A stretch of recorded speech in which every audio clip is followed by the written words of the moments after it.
Prokuroria e Tiranës ka mbyllur hetimet dhe ka marrë të pandehur ish drejtorin e teknologjisë së informacionit në Policinë e Shtetit, Ervin Muça.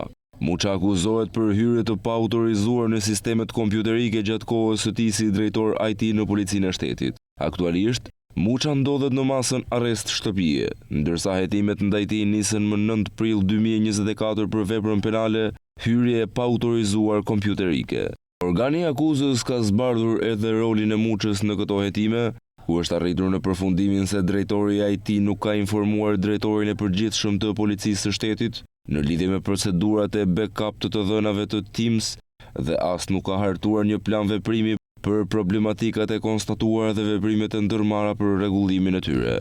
Prokuroria e Tiranës thotë se të gjitha veprimet për kopimin e të dhënave të Teams, Ervin Muça i ka kryer gjatë orëve të natës, ndërsa ka urdhëruar edhe punonjësit për hapjen e portave USB. Po ashtu, në godinë janë futur persona të paautorizuar, që nuk kanë qenë pjesë e stafit të Policisë së Shtetit dhe kanë asistuar në procesin e backup. Sipas organit të akuzës, Muça ka përdorur shpesh herë për të hyrë edhe për të dalë nga godina pinin personal të një punonjësi që nuk ka qenë prezent.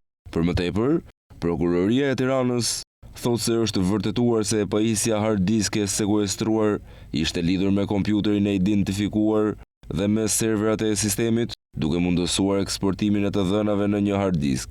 Ky proces manual i backupit nuk ishte i nevojshëm, pasi sistemi i Policisë së Shtetit ka mundësinë të realizojë 2 kopje rezervë automatikisht. Gjurmët e procesit të backupit janë evidentuar në pajisjen hard disk të sekuestruar, duke konfirmuar se hyrja në sistem ka qenë e paautorizuar. Në lidhje me këtë vendim ka reaguar edhe ish kryetari i Komisionit Parlamentar Teams, Ervin Saliani, ku është shprehur se Muça ka cënuar thellë sigurinë kombëtare, teksa i bën thirrje SPAK-ut që të hetojë në mënyrë më të hollësishme.